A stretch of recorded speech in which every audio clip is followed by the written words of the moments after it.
We all know parents are supposed to be there for us and support us all the way. But did you know some parents are so cruel and could do bad things to you? Don't forget to like and subscribe to stay safe. This first case is so horrifying, and it was actually a mom who crushed her son to death by sitting on him. Let's watch. The woman who sat on her son and crushed him to death, Jennifer Wilson. One day, the son ran away to a neighbor's house, and Jennifer Wilson reported it to the police. After reporting the police, the son was then returned home. After the mother and son were alone, the son was acting up and throwing himself on the ground in front of the house. Because the son was complaining, the 340-pound woman then sat on top of her 90-pound son and was crushing him to death. The woman apparently thought the son wasn't really dying, and she thought he was faking it the whole time, until she got up and noticed that his eyelids were pale. The woman was sitting on her son for at least 5 minutes straight.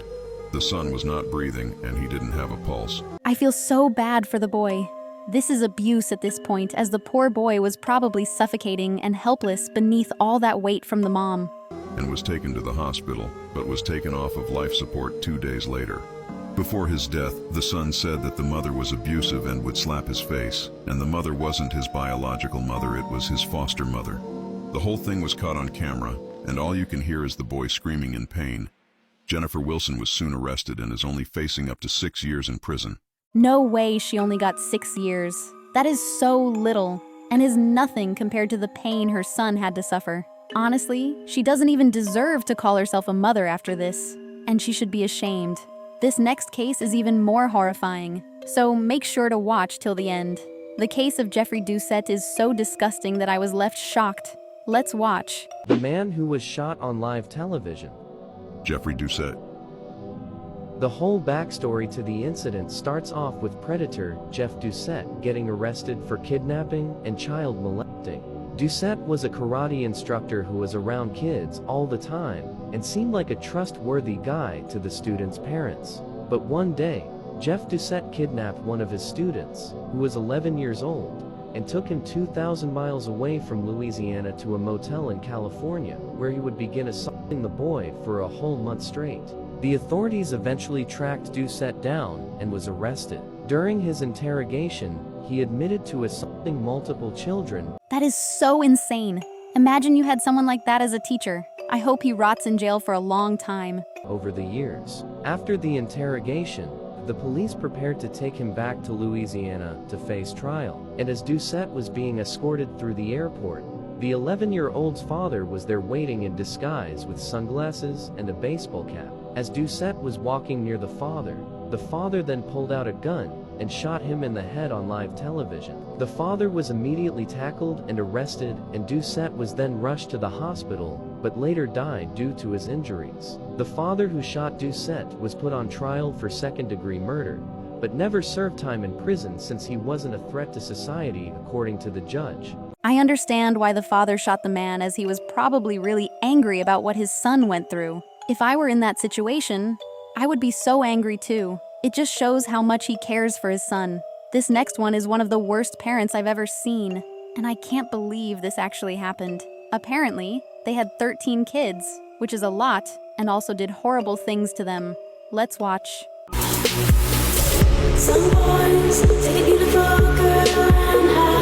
Parents that we're mentioning in this slideshow are probably one of the worst parents you'll ever have heard of.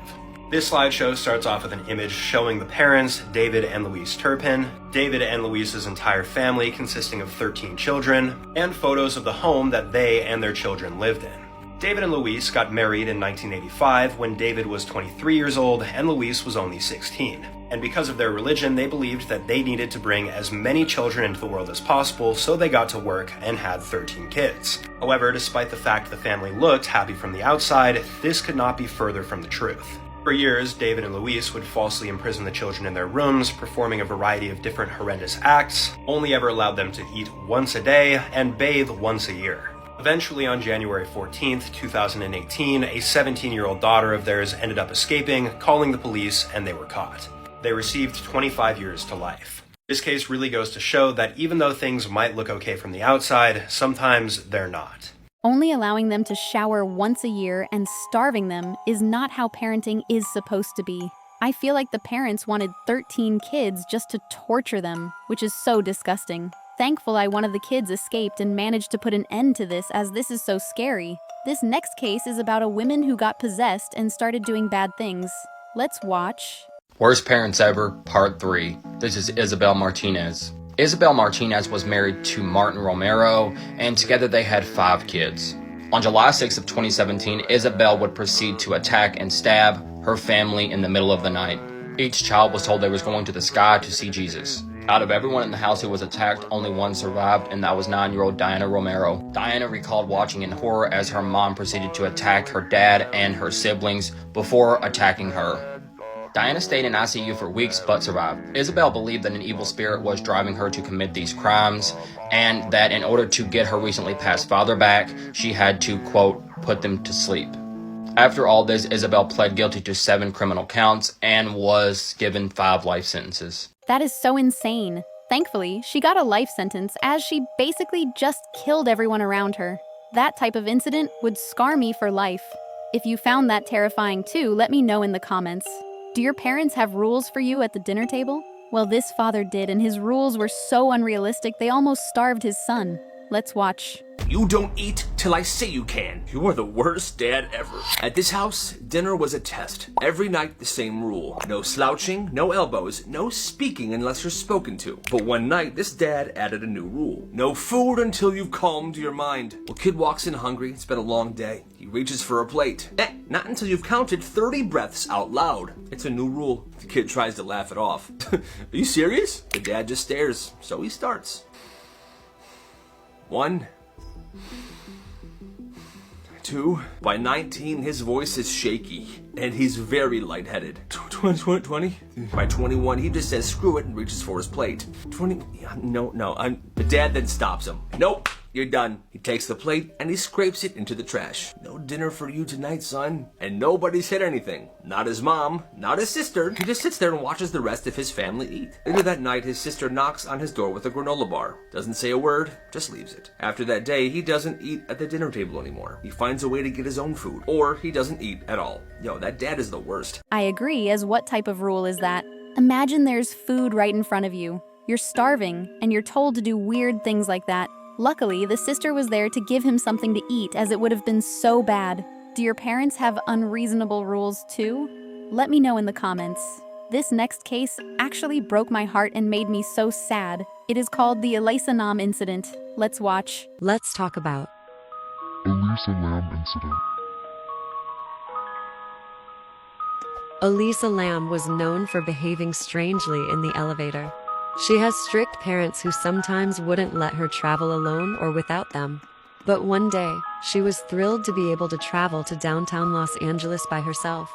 She arrived in Los Angeles on January 26, 2013, and checked into the Cecil Hotel on January 28.